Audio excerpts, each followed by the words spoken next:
everybody, and welcome to this week's episode of the Geek Buddies. Hey! Yeah. We're back at it again for another week of geeky goodness conversation. Got a lot of stuff we're going to jump into. There's a Creed 3 trailer that's out, some big DC movie news that's popped off. We're going to get into that and do our spoiler review of the penultimate episode, episode 9 of House of the Dragon here on this show. And that usually we'll do 3 news items and get a big topic. This time around, we're just going to do these 3 items and talk about them all as we do here on the show. Let's introduce ourselves. I'm the Outlaw John Rocha, writer, producer, and host here on the Geek Buddies and the Outlaw Nation. I am Michael Vogel. I'm a writer and producer of animated TV shows and movies. And this is Shannon McClung. I'm an animation writer and a television actor, and I might have a Hawkman shirt on, but I feel like the fastest man alive because during the opening credits, I ran out of the office, turned the air conditioning on, and ran back in the office. Nice. Y'all were none the wiser. Nope. Are we going to text you about your very AC? Impressive. Very impressive. Super impressive for sure. And speaking of Hawkman, we're doing this as I'm about to go see Black Adam in a couple of hours for a screening and see if it's any good. And certainly the reviews are starting to come out that are a little less bad. I'm going to see it. I'm going to see it tomorrow. Oh, you really? with my geek buddy Shannon McClung. But Nice. I'm already anticipating the text message that we're going to get from you tonight, and I'm pretty sure what it's going to be. I've got an Outback steak dinner writing with Jeff Snyder. I thought it would break 100 million after those first reviews came out. And then the subsequent reviews that have come out, I am already planning what steak I'm going to buy Jeff, unfortunately. So that's the situation there. And also, before we move on, a big shout out to carbonhealth.com, who continues to power and sponsor us here on the Geek Buddies. Head on over there, carbonhealth.com, for your healthcare questions, concerns, or needs. They've also got an app for that you can carry around to have a doc in your pocket for any of those questions, concerns, or needs when you're on the go, and they take care of you. Go and check them out for sure. All right, well, let's start this off here with the Creed 3 trailer that dropped yesterday morning, kind of out of nowhere. I knew there was a press conference going on Monday, but I didn't know if they were going to drop the trailer later on in the week. But no, they dropped it yesterday morning. I did a reaction for it. And I got to say, gentlemen, this is a very interesting approach to the Creed installment here. Michael B. Jordan having his directorial debut. Jonathan Majors looking swole here as Damien. The return of Tessa Thompson. Felicia Rashad is back. It looks like Billy Conlon is back from the first movie in some of those shots we got in the trailer. But I turn it over to you all. What did you think about this trailer? I thought it was really, really good. I mean, it was going to be interesting getting another chapter of this where Ryan Coogler was not behind the camera, right? Because obviously he wasn't behind the camera in the second one.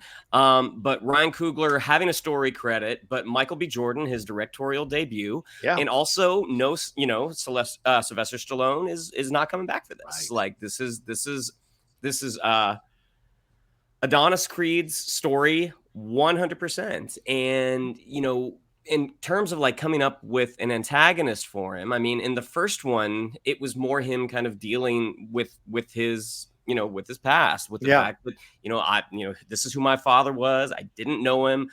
I hook up with an old friend of his. In terms of like who he fought at the end, it was like there was animosity, but it wasn't really like a true antagonist. Yeah. The second one, the antagonist was more connected to Rocky than it was to Adonis. Yeah.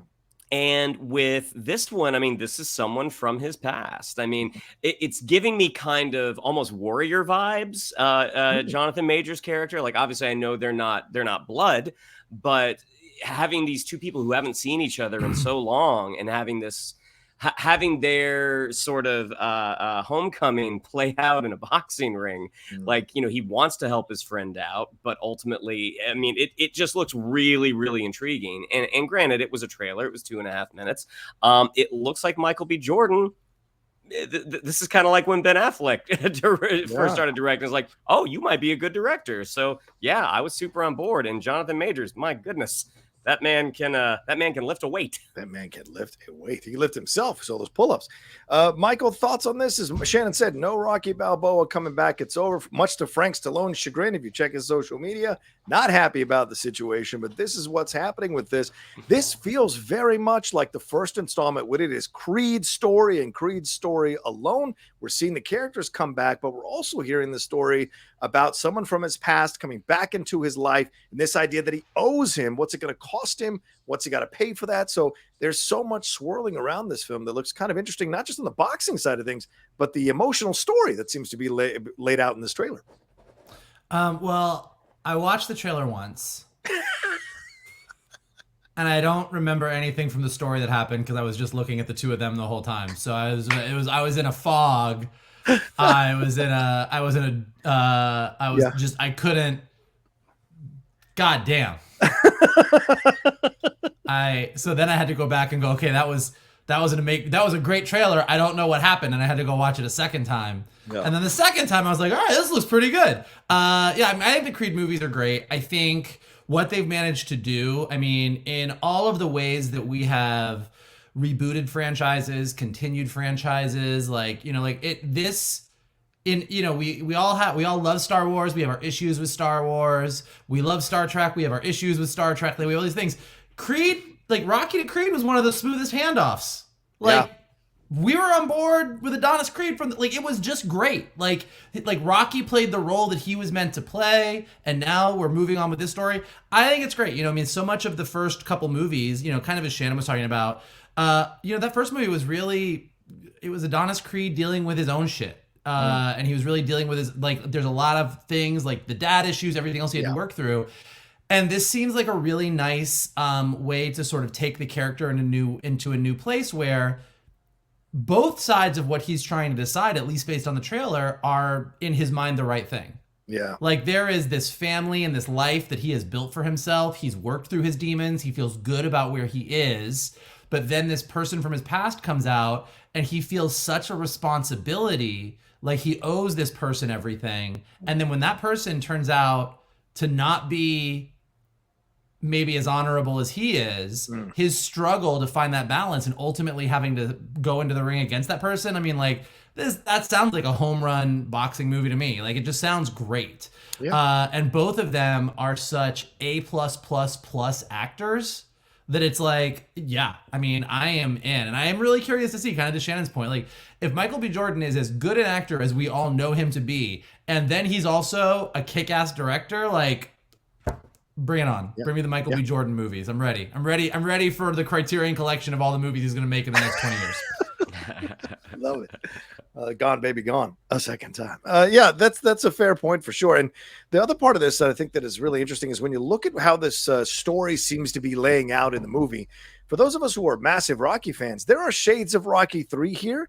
There are shades of Rocky 5 here with Tommy Gunn being brought in under Rocky's tutelage, and it seems like here's Michael B. Jordan opening the door for Damien to come in, and we see that shot of them as kids. Did Damien take the fall for both of them and go to prison and never rat him out? That allowed Adonis to live the life that he's living. Is that why Adonis owes him? We do see a shot of Damien walking with the two belts behind him. So does he eventually become the champion, like Clubber Lang knocking out Rocky in the first section of Rocky 3, or we do see him standing over a fighter that looks to be possibly dead, and there's Michael B. Jordan in a suit. So has Michael B. Jordan retired after he beat Pretty Boy Ricky Conlon, and was a promoter, and then Damien kills his fighter in essence as a way of saying to him, this is war, and it drags Michael B. Jordan out of retirement to fight him. So although it's a Creed film, there are shades of the Rocky stuff all over this that I think will work really well. Plus,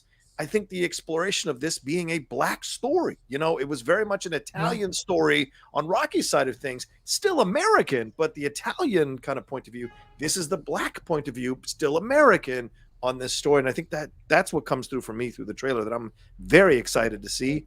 Yeah. And it's the same writer who wrote King Richard. So I really enjoyed King Richard. So. It was funny when mentioning the Rocky 3 connection. Yeah. Thinking when Jonathan Majors casting was first announced, there are a couple of wise guys on social media. It's like, oh, he's going to be the son of Clubber Lang, and which is, kind of ridiculous. But also, when you look at the trajectory of Rocky's opponents, the first two, it was Apollo Creed. It was very much Rocky's journey.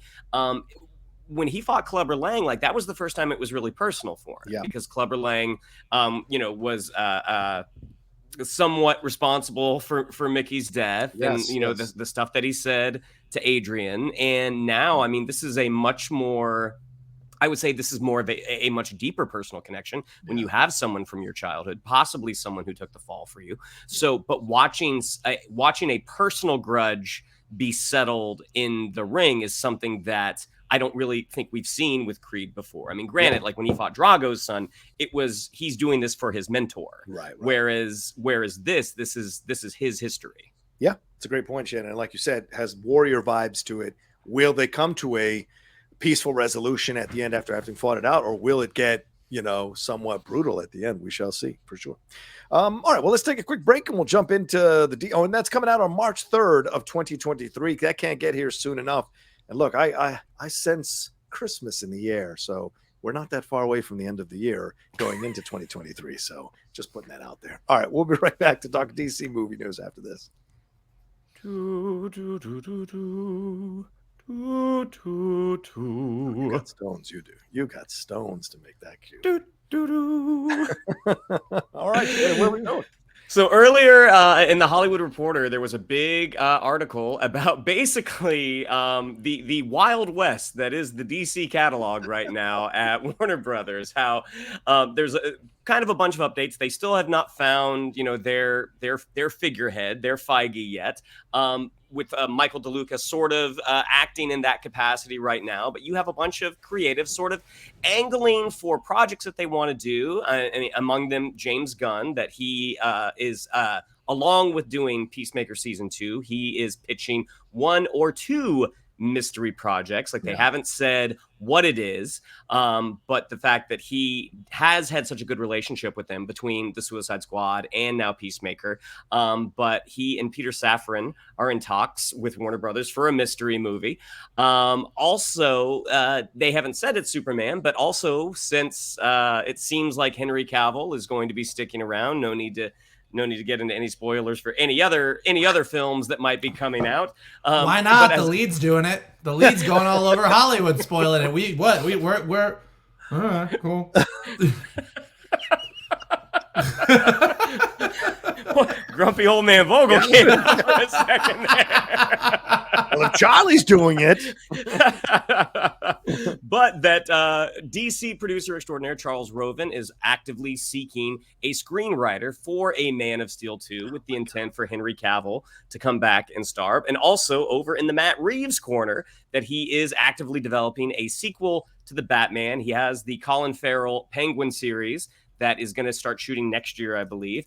And also his intent to make some features around more villains. And this also, and then there's the Todd Phillips, how we're getting the Joker sequel as well. So as of right now, it seems like they kind of traded one sort of unclear direction for a different unclear direction. But gentlemen, what do you think? I have an idea what Vogel thinks, but what do you think about all the goings on over at Warner Brothers in DC right now? I like to give DC the benefit of the doubt more than my compatriot, my colleague Michael Vogel, but I feel like I'm in Michael Vogel's camp on this one. This feels like they shot the Dawn. Now everybody thinks they can lead the mafia. Like, everyone thinks they can now take over.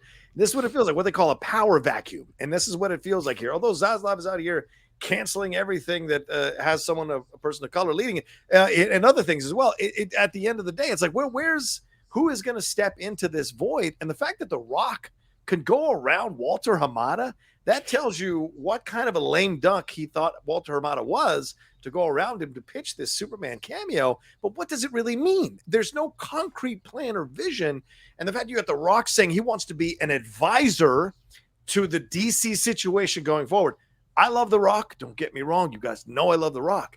But let's slow the fuck down. Let's slow it down. Let's see how this movie does. Let's see how it's received. Let's see what we're going forward. What experience does The Rock have to be an advisor for the overall franchise going forward? This is what frustrates me. There's such a power vacuum. You've got all these people aspiring, so many people on Twitter pitching their Superman 2 scripts all over the place, asking this guy to reach out to them or wanting to pitch them in the situation. To me, this feels even more unstable than it has in the past. And that's not a good thing, because Zaslav was saying he was going to come in and right the ship and get everybody in line like Kathleen Kennedy did with Star Wars. And that is the exact opposite of what seems to be happening here. Even with James Gunn coming back to do some quiet film, you're just not sure who's in charge and what the direction is and what's going to go on. And I mean, are we just waiting for Flashpoint? There's rumors that they're going to keep going with Ezra Miller as Flash, which is really crazy as well. So I don't know, Michael. To me, I'm not as encouraged by this as other people seemed to be when they were responding to this. What do you think about all this? I mean, I disagree. I'm super excited about all of this.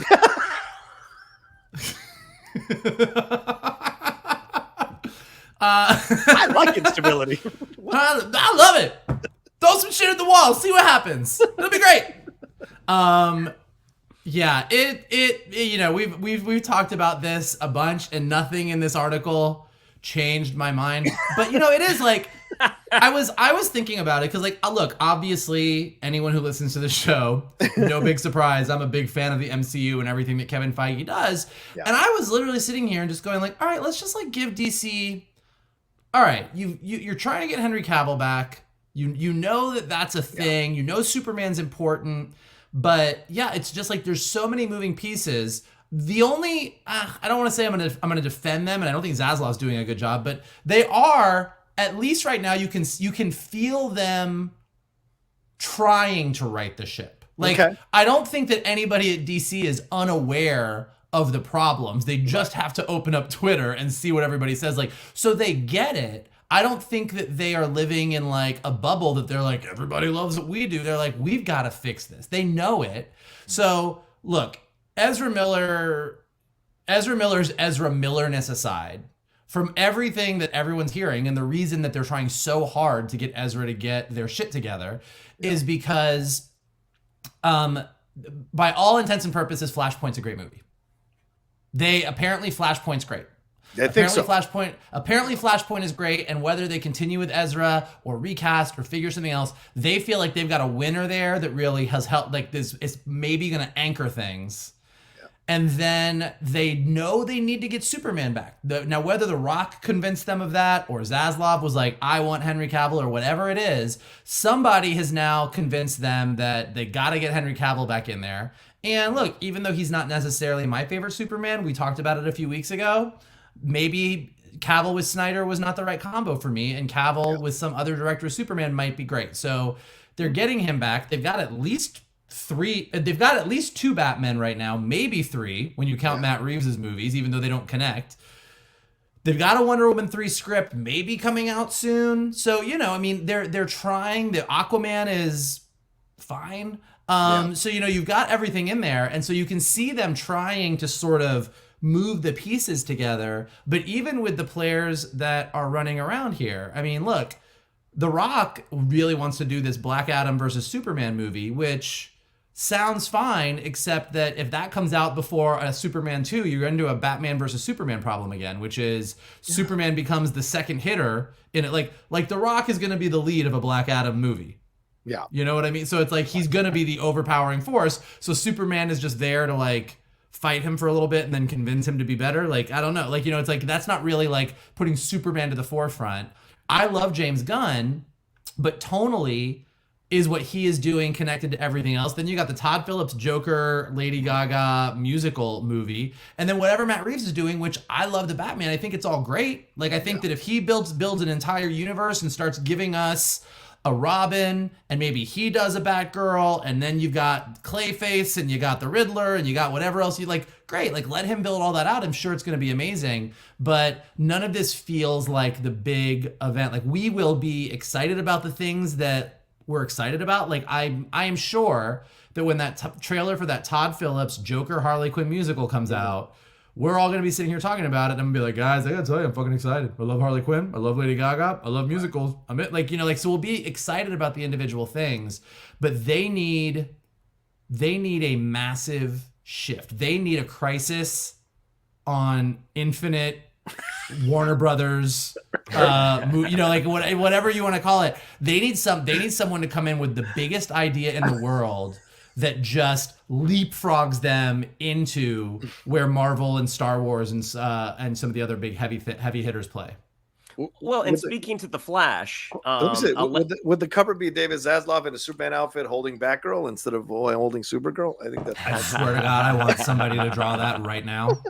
Somebody, I can't believe somebody hasn't drawn that already. Somebody needs to draw that immediately. I don't think Zaslav's dressed up as Superman. I think he's dressed up as the Joker. Well, fair point. Just taking Batgirl. That's out. A good point. Maybe it's Hamada holding Batgirl since this is it's his last day sometime this week. So yeah. Oh, sorry, but speaking to the Flash, apparently, they are so happy with it.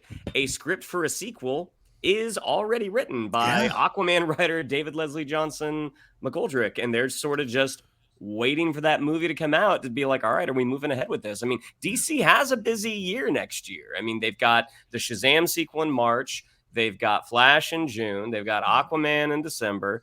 But I mean, basically, I agree wholeheartedly with you all. I mean, in terms of trying to find sort of a unified direction, creative direction for what you want to do, this is just more splintering. Like, this is just more, well, we're going to go here, we're going to go here. The article also mentions J.J. Abrams. I mean, even though it seems like he's kind of been sidelined for the most part, he is still around. I mean, so there is just an incredible lack of focus. And I think, we've talked about this. We've talked about this with Kalinowski. Like, if DC really wanted to double down on, hey, we're going to take each of these characters and their individual stories, and we're going to build out franchises with all of them. We might make them connect down the road, but we're just going to make a Superman movie. We're going to let so-and-so be the creative steward of Superman. Matt Reeves is our Batman guy. Patty Jenkins is our Wonder Woman person. And James Gunn can go do these pieces. And Todd Phillips is we're going to let all these things be their own individual things. And that was this is what we're doing. That's a decision. Like, that could be very, very successful for them. But you can't do that and then have Viola Davis show up in Black Adam as Amanda Waller, and then have, Viola Davis over in Peacemaker, and then, like was reported with the Batgirl movies, kind of be like, well, Michael Keaton's in the movie. You don't have to explain it. You don't have to explain where he came from. He's just your Batman. Like, you either are going to connect these things or you're not. And DC has been so guilty of saying, well, we're going to do our own thing, but then having little characters pop up where you're like, so it isn't. Yeah. What are you doing? Yeah, I think that's I don't see any signs of that stopping. Yeah. And that's my concern, because when you read the article, also DeLuca and Abdi are the ones pushing back, saying no, or through sources pushing back, saying there is no leadership vacuum. We know what we're doing. We're doubling down on our IP, as you said, Shannon.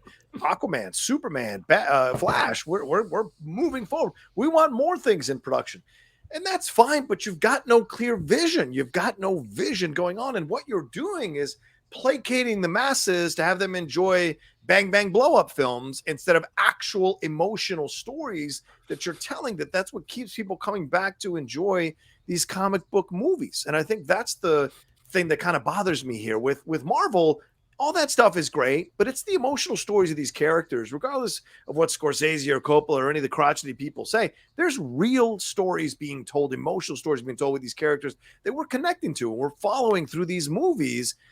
And enjoying, or trying to enjoy, where they take these characters. And I think that's not necessarily happening in the DC universe side of things. And I think that's the frustrating part. Like, I mean, people killed Wonder Woman 1984 because they felt it was such a betrayal of the character that established the first Wonder Woman. So there was just so much about this that I think has been a lot of missteps. And in the end, you can put everything you want into development or into whatever, but if you don't have a clear vision, then you're just doing middling films that you're covering over with great action sequences, but no real weight. I mean, that's been the criticisms of Black Adam so far, which makes me nervous about watching it tonight, is that people have said, some critics have said, The Rock is great, but the film is lightweight as hell. It's a bunch of action sequences strung together that make no sense.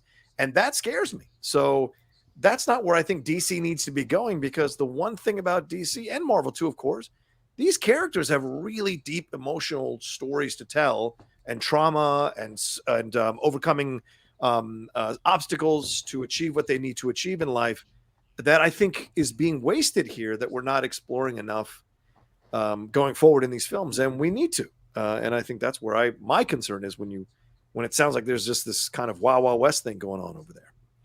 Yeah, I mean, and not to harp, continually harp on DC, because there are films that they released earlier in their oeuvre that I did like, but every movie, it's the end of the world.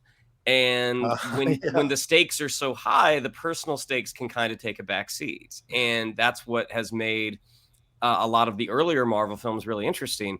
Was, what the end of Iron Man 1 was literally a grudge match between him and Obadiah Stane. I mean, and that's what was interesting. It was all about Tony Stark. Thor's big fight, again, it was kind of a mano-a-mano thing that took place on Asgard, but it was all about sort of the character's journey. And I think every time you're ending the world, if you want to continue sort of a shared universe, it gets a little tired. So the idea that they still don't have kind of one voice kind of guiding everything, it's safe to assume that that's what's going to continue. My guess is whatever the big third act battle of Black Adam is, I'm assuming it's going to be a world-ending event. Yeah, and I think that's what concerns me when Michael brings up this idea of The Rock. And it just came to me as we were talking about this idea of Rock saying, I want a Superman versus Black Adam movie. And it's like, but there's no story to get to that first. That's what rushing to Justice League was the problem the first time around. Well, you're looking at this. Rushing to Batman versus Superman, technically, which got you to rush to Justice League, but actually, it was a bunch of rushing. That's the much more apt comparison. You're right on that, Michael. And he's treating it like it's WrestleMania. Everybody wants to watch me against Hulk Hogan in WrestleMania. And it's like, well, what's the story? The great thing about wrestling is they tell the story over 6 months. So you lead up to that match. There isn't that story to be told for Black Adam and Superman. And that needs to be, the groundwork needs to be laid for that before you're getting into that match. And he's thinking about, he doesn't say, I can't wait to tell this really layered, nuanced story about the relationship and the power dynamics and what it means. He's like, people just want to see me and Superman fight. And I think that's the problem in the approach. But again, and this is, if they're going to do a shared universe, and it just seems like they're sitting in they're putting their toe in their water, and they'll be like, maybe no.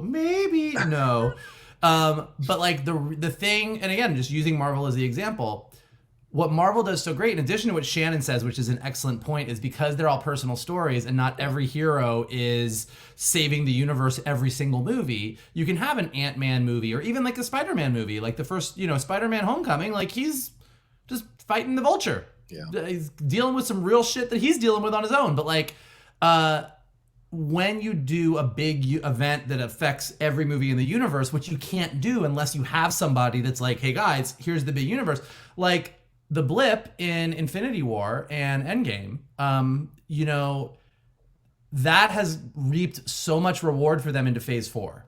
Because you get to see how that affects people in big ways and small ways. It's mentioned by people. It affects, Yelena Belova. It affects Hawkeye. It affects Monica Rambeau. Like, we get to see how either I disappeared and reappeared 5 years later, or I lived through this thing, and everyone has this shared experience. So to your point, with a Superman movie, aside from Henry Cavill showed up at Shazam's school, maybe at the end. Yeah, baby. And he came back from the dead in Justice League. Like, I have no idea what Superman's been dealing with. I have no idea what the DC Universe has been dealing with. I don't know. So there's no way, to your point, to be like, oh, wow, yeah, because Superman's been doing this, and now that he's back from the dead, he's been, this is what's happened with him. And so this, like, all the conjecture that we love to do, which granted, 95% of the time we're wrong, but that excitement about guessing what so-and-so is going to do and how it affects this and how it relates to so-and-so. Oh man, like, well, if Ben Affleck's Batman died in this heroic thing and now Michael Keaton is there, is he trying to get back to his universe, or is he just like making his home here? And if he's making his home here, what does that mean? Like, there's all these fun things that are actually really cool. Like, the DC's leaving a lot on the table, because even with the little bit that we know that they're doing, if they just stuck to it, it could be huge. It could really, Yeah. we want them, as much as I complain about them because I want them to succeed. Yeah, ditto. Yeah. And look at the lineup. I mean, I know we got to leave from this topic, but look at if you line this up right, you could have Ben Affleck, The Rock, Henry Cavill, Jason Momoa, Gal Gadot. That's a hell of a fucking lineup. And Ezra Miller, Michael Keaton. No, I don't think it's going to be Michael Keaton. I think it'll be Ben Affleck. I think that's It's gonna be Michael Keaton. I just feel like that's where I feel like they're angling towards. I think it's going to be George Clooney. Anyway, all right, so we'll see for sure, Shannon. Shall we wrap it up and move on? Let's wrap it up and move on. Okay, we'll be back and break down our spoiler review here for Game of Thrones right after this. There's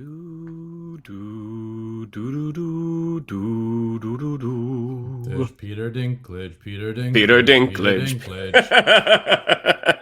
I've thought about doing that so many weeks. I just love Liz Jones just screaming on Instagram, "Get your own song! Why can't you get your own song?" Mike, what do we got here? We are talking about the penultimate episode of House of the Dragon, which is called, this is where I'm really horrible. Like, Rocha told me to introduce it. I'm like, no, I don't have a review. It's great. Let's see. Don't really know.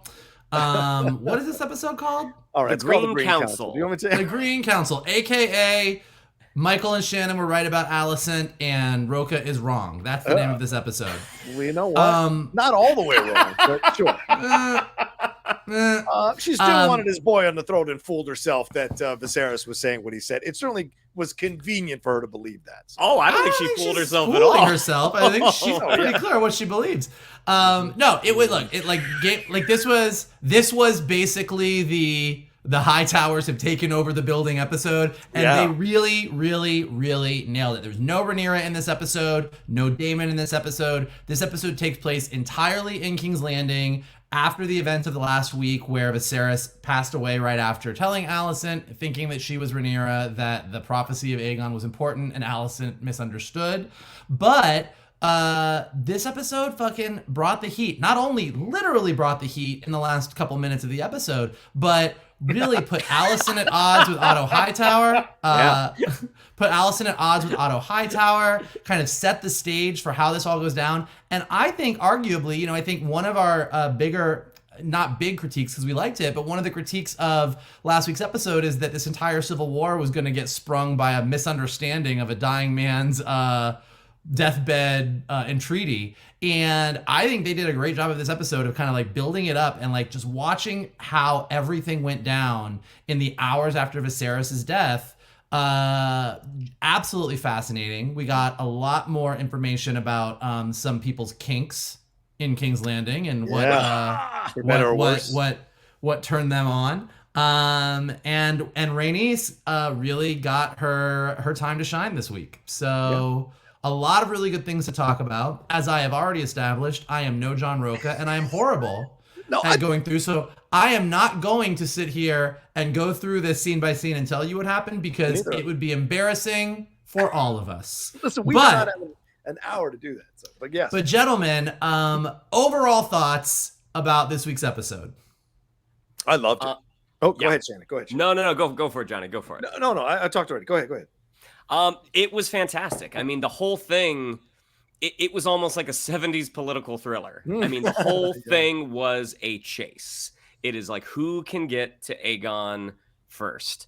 And yeah, I mean, I don't think Alicent fooled herself at all. She had zero context for what her dying husband was saying. But what he did say was Aegon is the prince that was promised. Aegon is supposed to be king. So, I mean, she took that in as he said it. Now, I mean, granted, you both have some strong blood inside you, apparently, or no, some Laris blood inside you. But go ahead, yes. I mean, was she aware that he was probably a little doped up from the milk of the poppy? Sure, but he validated her want. That's what she has wanted this whole time. Yes, for her son to be on the throne, and her rapey son to be on the throne. 100. Like, I'm not arguing his character, but it's that is he validated her wish. And basically, when she sort of reveals that to the council about like, this is what he said, like the king is dead. This is what he said.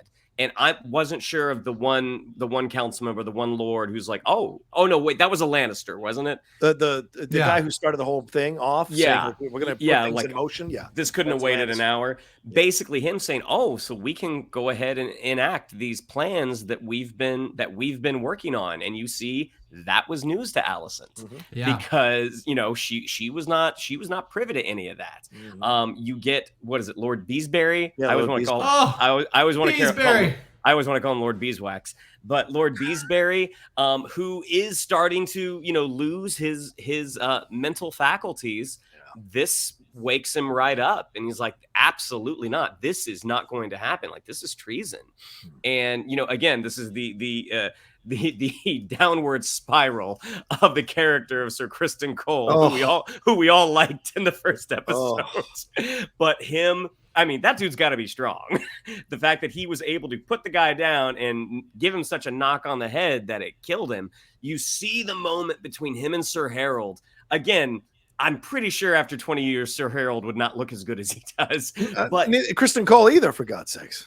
I mean, at least Criston Cole, like, say he was 20 in the first episode, at least he would be 40. I mean, Graham McTavish, I think, has looked like he's been 60 for decades. Max von Sydow looked 76 for about 40 years. So maybe that's what he's on. Yeah. But watching that exchange where he tells him, throw down your sword and take off your cloak.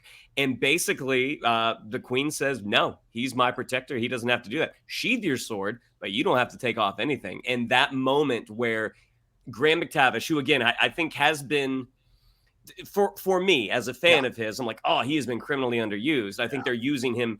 When they use him, he's fantastic. But that moment, that such a plain spoken moment of, so this is how it's going to go.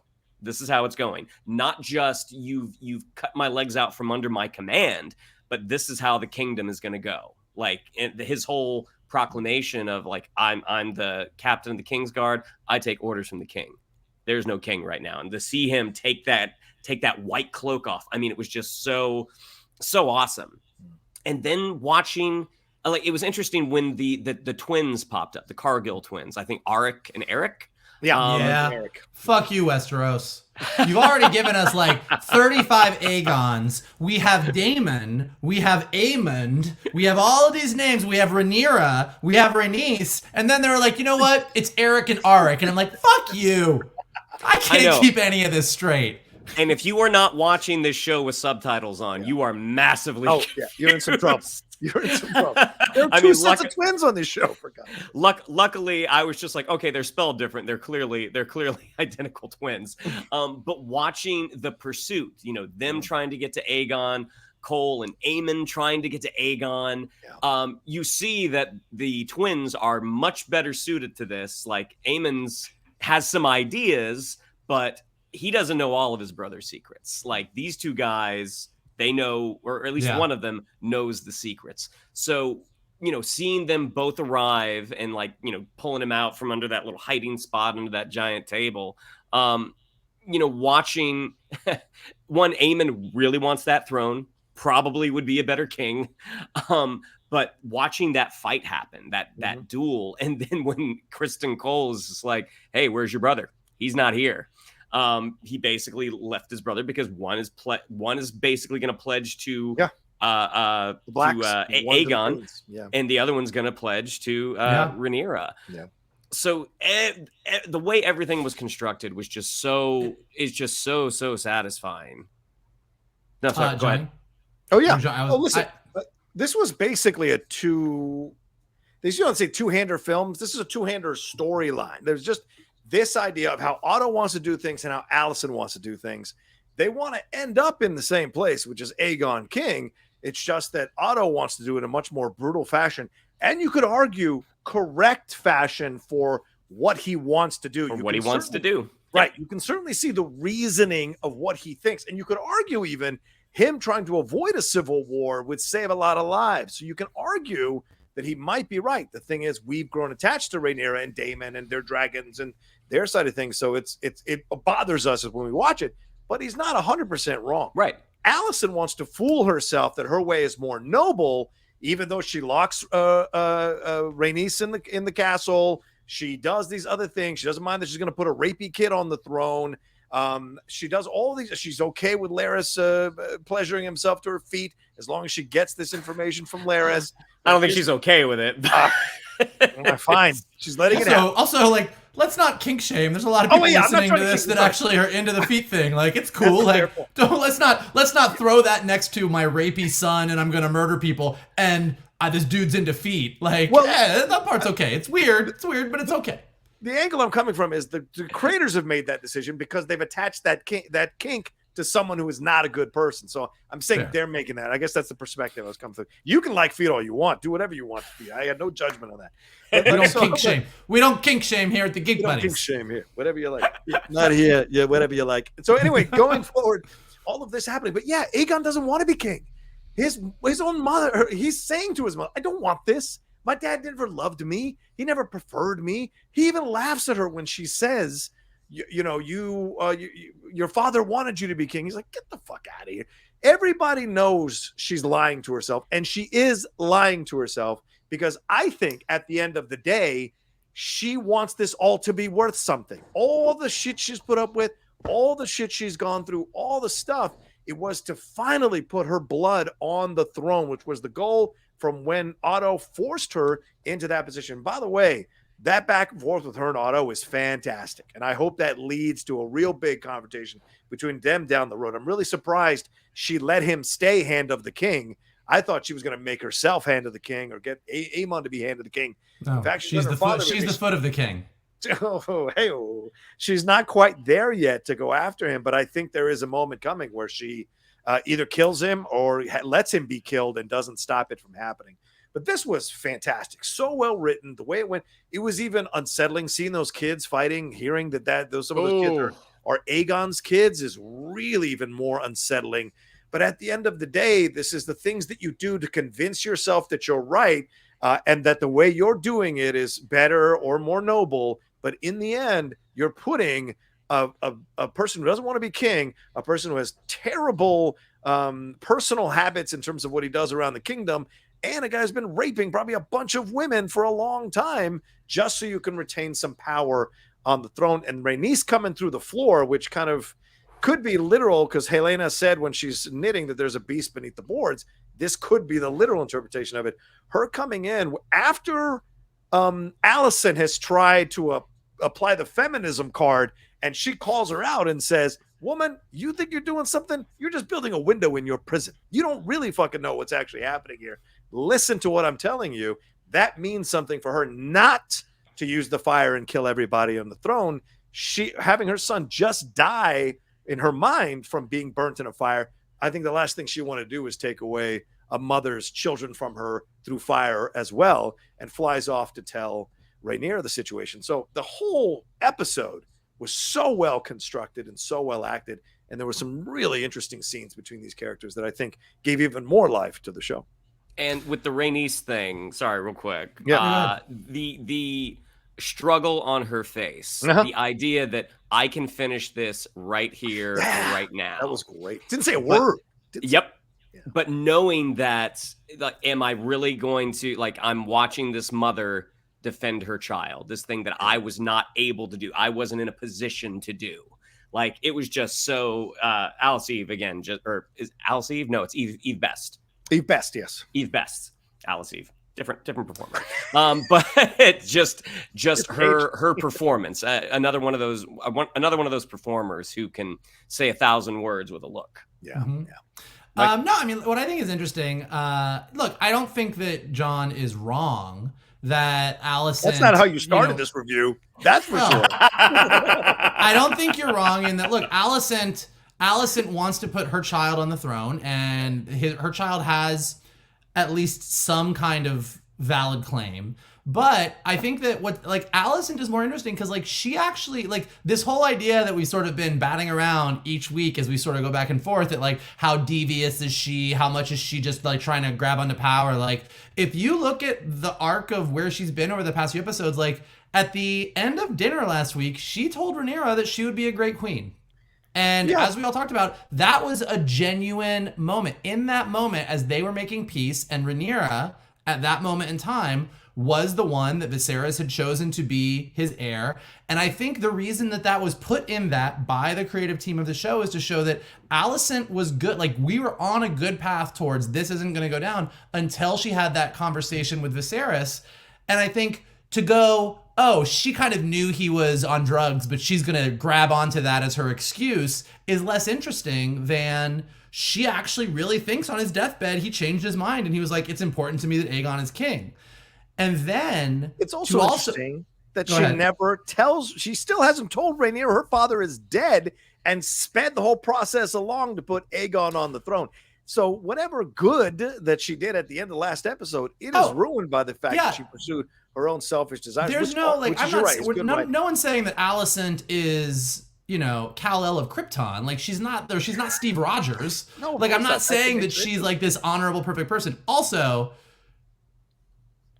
it's gonna take some while to get some news to Rhaenyra. They don't have email in Westeros. So she couldn't just be like Rhaenyra at dragonstone.com and be like, hey, guess what? Like, it's gonna take some time. And this all takes place like in the hours after he's dead.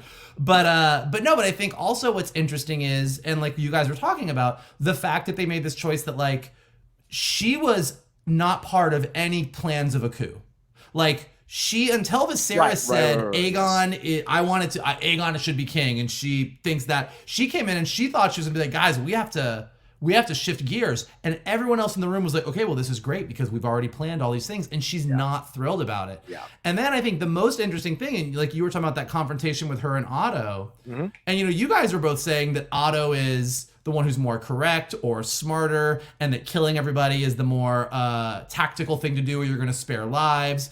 But I think like the show makes a really interesting case, because Otto says to her, when he says to Alicent, he's like, look, I know you're kind of squeamish about this stuff. And she says something that, like, her exact quote, she says, resisting murder is not weakness. Great point. Yep. And that's true. Yeah. Like, Alicent here is not going, it is probably easier for everybody if Rhaenyra and Daemon and everybody were just dead and there was no way that they could be the heir and Aegon is all that's left. Yes, that's easier, but it doesn't make it right. And the fact that Alicent, for all of her flaws and all of her bad decisions and all of her love for a son that is a horrible, horrible piece of shit, she absolutely is like, we're not going to kill Rhaenyra and Daemon. We're going to figure this out. Right. We're going to talk to them. And look, right, is that the harder road? Sure. But she still has this idea. So, the stakes of like who's going to get to Aegon first, the stakes are literally like, are we going to assassinate or are we going to like try and do this? And I think it was fascinating that they chose for that to be the stakes. That the distinction between her and her dad at the end of everything, like you were saying, they both want the same thing. They're both yes, we're the High Towers. We want to put Aegon on the throne. We, like, this is what's important to us. But there's that line. And so like that's where Alicent's line is. And it's going to be really interesting to see where she goes, because I think then the conversation with Rhaenys that Shannon was talking about was where Rhaenys points out completely rightly that Alicent, Otto threw his daughter when she was a kid into the king to be like, I'm trying to like secure power. And even as she kind of stepped into her own and everything that she's done, she's just done it to put another male on the throne. Like Rhaenys is like, you've never even imagined yourself. Yeah. Like, and so it's going to be interesting with that new perspective thrown at her, like where Alicent goes from here. Like I think, like, I don't argue each week that Alicent is like perfect and good and she's the hero of the story, because I don't think she is. But I think that watching someone who is struggling to do what she thinks is right in a horrible, fucked up situation is way more interesting to me. So I think it's really fun to watch how it goes. Oh, you're 100% correct. These are such interesting characters because just like us, they're full of inaccuracies, incongruent thought patterns, hypocrisies, all this kind of things, because it's in our nature to think, okay, we're the hero of our own story, and what I'm doing here is what King Viserys wanted. And on the outside, you're looking at it, you're like, well, she really wants to keep Rhaenyra alive and negotiate with her after she's put her son on the throne. So there's a way that she's kind of stacking the deck against Rhaenyra by doing what she thinks is right, but also what's also convenient for her to retain some semblance of leverage in this situation. So the missteps are there for sure. but she is the one that accelerates the process. She says, "This is what we're going to do. You're going to do this. You're going to do this. You're going to do this. He's now the king, head of the King's Watch. And all this, and my son's going to be crowned with black fire and blah blah blah in front of everybody." So she's aware of what she's doing. It's also interesting to me that this whole idea that not killing someone is not weakness, or resisting murder is not weakness, because that's also what Rhaenyra did with Laenor. Mm-hmm. Like you have our two leads here both had these moments, like, again, and we all thought that's what was going on. Very easy for Rhaenyra to kill Laenor the same way that Daemon killed his wife. Like, look, I can't marry you until I get rid of my husband, so let's kill him. But they went out of their way to not kill him and let him go off and have his lovely, retirement in Fire Island. And in the same way, now Alicent is in this place where she doesn't want to kill Rhaenyra. So you have these two leads both kind of like doing what they can to like avoid doing things the way everyone else in Westeros does things, which I think is really interesting. Yeah. Shannon? Yeah, I mean, thinking about going back to the Larys of it, and more specifically the performance of Olivia Cook. Oh my God, she was great in this episode. That moment that she shuts the door to her chambers, not knowing that she's not alone, and that she hears his voice and that look on her face, that damn it, and like the hour is late. This is not the first time this son of a bitch has done this. Like she is slowly she is recognizing the deal with the devil that she has made, but she also sees the usefulness in him as well. Larys is such an interesting character. He's just such a bad guy. Like he's such a villain presented it's almost like Iago from Othello, very much the way Iago presents. I mean, he's I'm here for you. I can be a confidant for you. Again, not knowing the books, like I'll be very curious to see where his character goes, because this is a guy who had no issue getting rid of his own father and brother to sort of secure his position. He's just great character. That brings up a question I was going to ask, which is he obviously has no issue murdering people, and he has no issue murdering his own family. Do we think he actually did what he said he did and killed Massaria? So we know, we have this whole thing with Massaria, and he goes to Alicent and says, "Oh, well, she's this, and your handmaiden is one of her little birds, and she's got this." And then we see her house getting burned down, or her sort of manor getting burned down, but I didn't see no body. Yeah. I don't think so. I don't think he's going to be able to. I think Massaria is much more smarter than he thinks she is. And I think she's going to find her way to either outflank him or put him in it. Because I think his whole thing to Alicent was essentially saying, look, we got to get rid of this person, and Talia's helping her. We need to get rid of these people because they're going to undermine you, blah, blah, blah.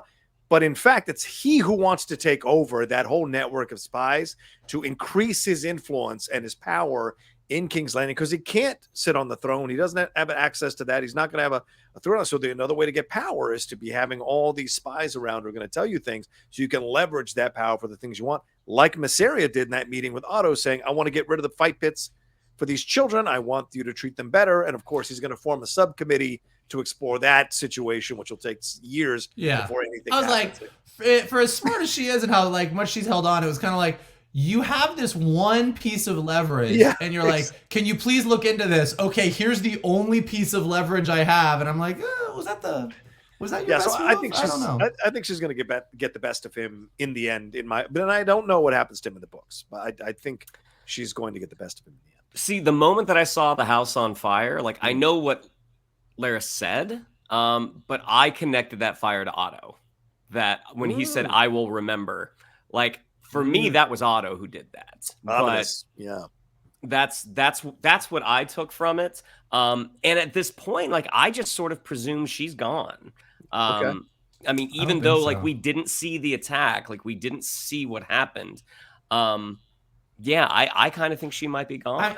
I think if she is gone, I think that's a shame. Like to create a kind of an interesting female character who goes from sort of being, Damon's whore and working in a brothel to sort of building this whole network of spies, to just have her built as a plot device to like have Aegon be missing in this episode and then just get rid of her immediately. I feel like is kind of a waste of a character. You might be right. Yep. Like I'm not saying you're wrong. You very well could be. She would not be the first character to be just wiped off the board when they don't need that character for a plot device anymore. But I think it would be a shame because I think there's probably more you can do with a character like her, which could be really, really interesting.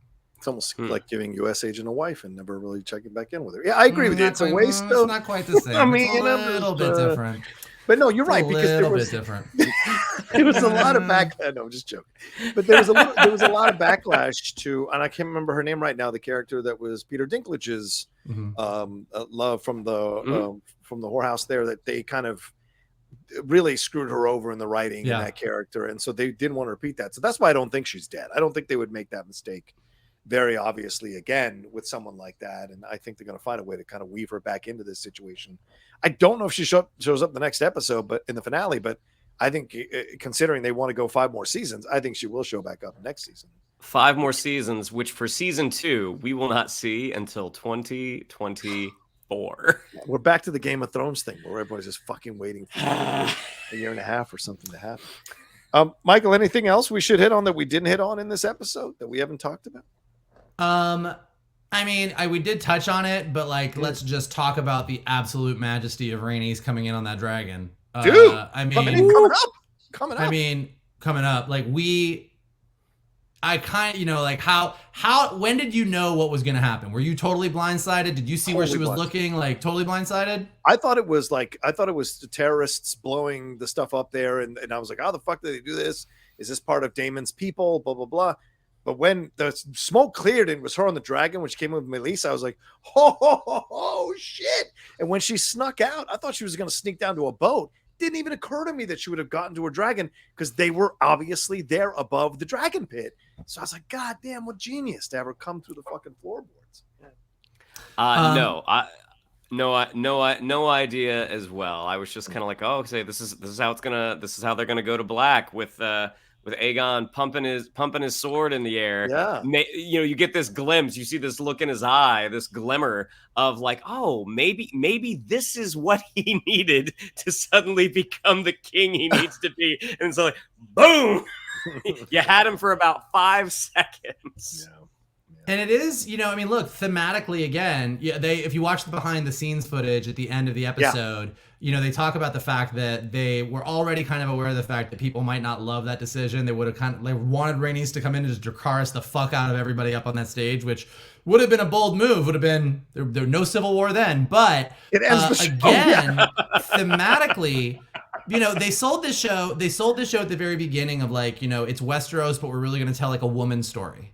And they did in some ways, and in some ways, people were like, I don't know, is it not? Because like all of these women are still sort of dealing with a man's world. But I do think there's this weird kind of distinction and I'm not saying that Alicent and Rhaenys and Rhaenyra aren't going to go around killing people, because I think we're about to go into a big multi-season war and a bunch of shit's going to go down. So I don't think anyone's hands are going to stay clean. But at least for this, with what, like I was saying, with what Rhaenyra did with Laenor, and then Alicent sort of stepping up to Otto and being like, okay, we both are in agreement that Aegon's going to sit on this throne, but we are not going to kill Rhaenyra and Daemon and her kids. We're just not doing it. And that is not me being squeamish. That is just, we're not doing it. I'm putting my foot down. And then to have Rhaenys come in and show how powerful she is. Yes. And make it clear to everybody in the room that they're I mean, when Alicent steps in front of Aegon and closes her eyes, like, she's accepted that this is done, and Rhaenys doesn't do it. So once again, you have this woman who is incredibly powerful in her own right, and particularly powerful when she's on top of her fucking dragon. And she also chooses in that moment not to kill. And you can argue that she probably would have avoided an entire war where thousands of people are going to die had she done it. But I do think that it's this interesting line in the sand that the creators are drawing, that all 3 of these women in different points in the last few episodes made a very conscious decision that is very antithetical to the way most of the men in the show would have acted.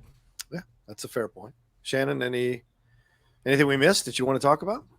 No. I mean, I think we got it all. I mean, again, this show has been such a surprise because when they had their panel at Comic-Con, like I was like, nah, I'm not on the Game of Thrones train anymore. And it took one episode to get the train moving again, and suddenly now we're full speed ahead. Like I'm back in Westerosi fashion.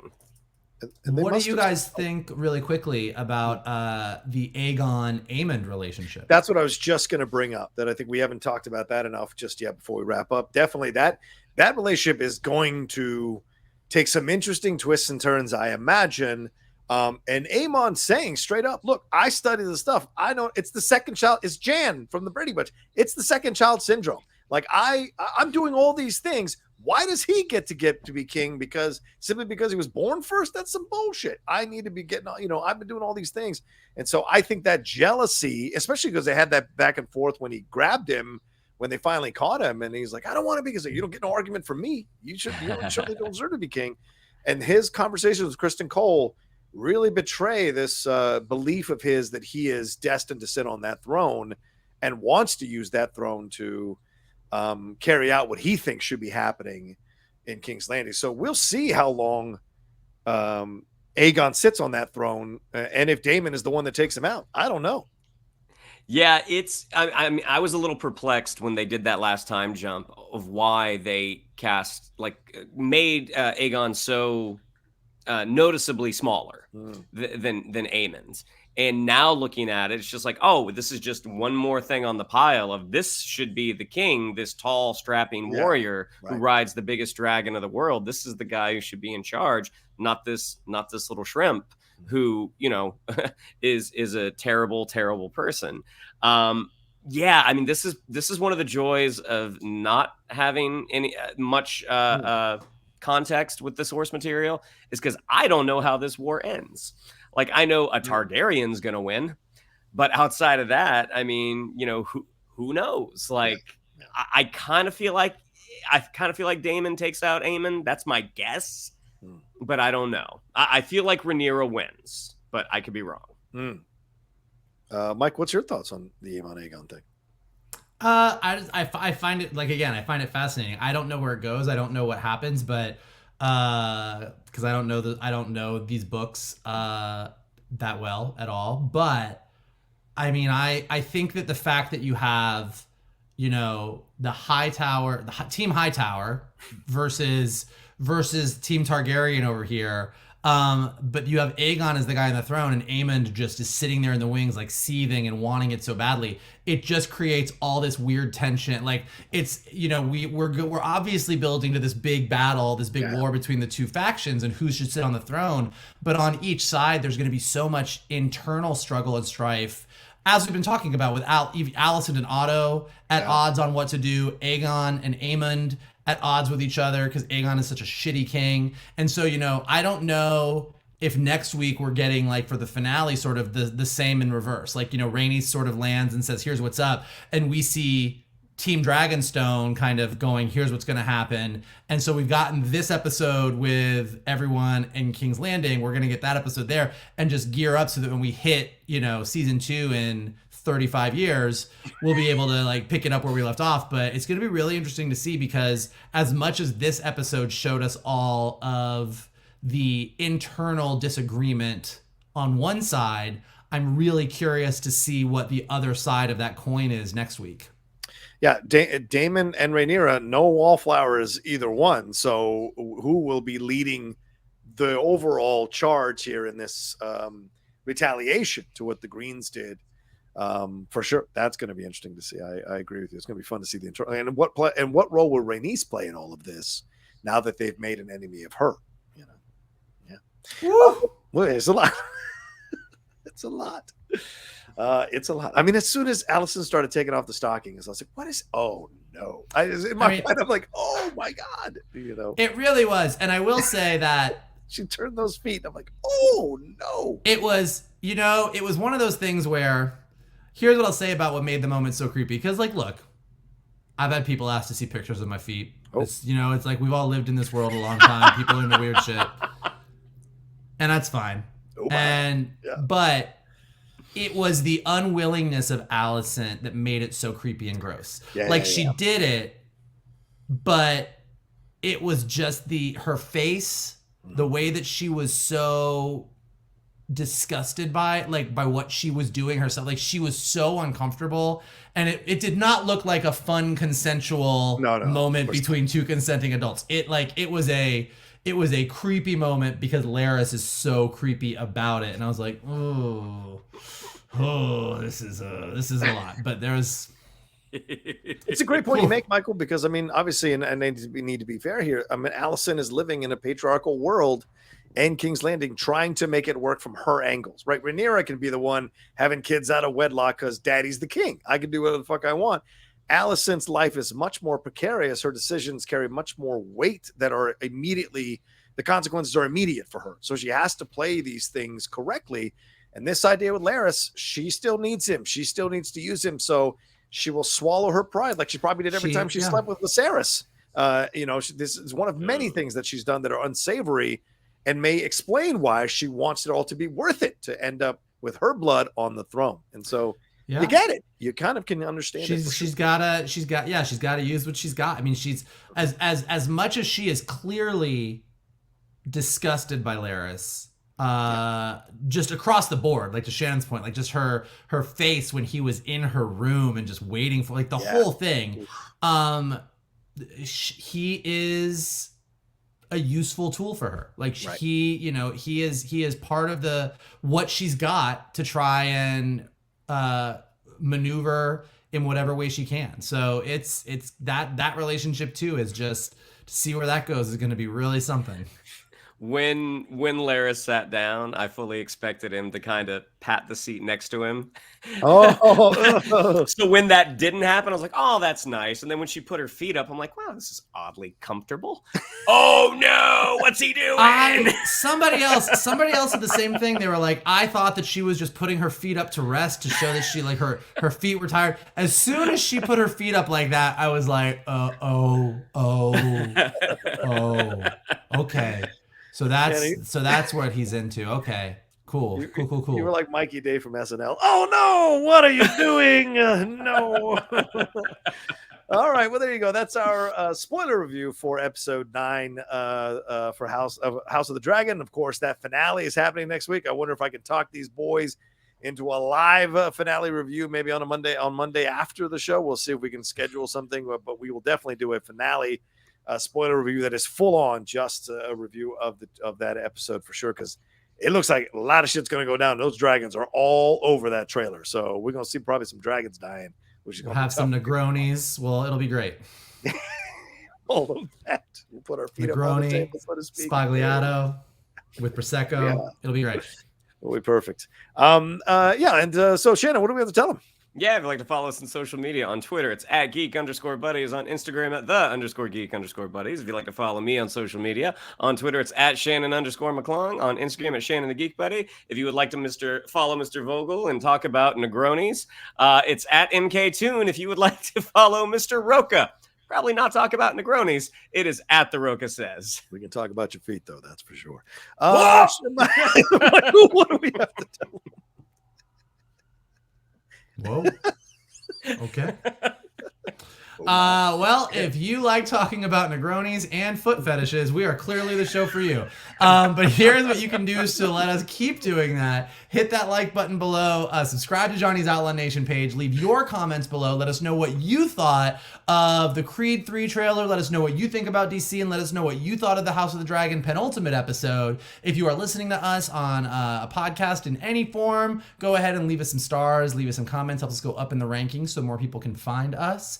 And as always, the best thing that you can do is retweet this video, post it on your socials, send it to your friends, and tell them to hang out with your buddies, the Geek Buddies. There you go. And big shout out to Carbon Health, who continues to power and sponsor us here on the Geek Buddies. Head on over to carbonhealth.com for any of your healthcare questions, concerns, or needs. Download the app for when you're on the go, and that stuff pops up for you as well. And check out their website, because they've got great care, great offers there for you to work on getting a personalized healthcare plan in motion for yourself. 100+ locations all over the country, 80+ locations in California alone. All right, y'all take care of yourselves. Be well, and we'll talk to you next time with another brand new episode from the Geek Buddies!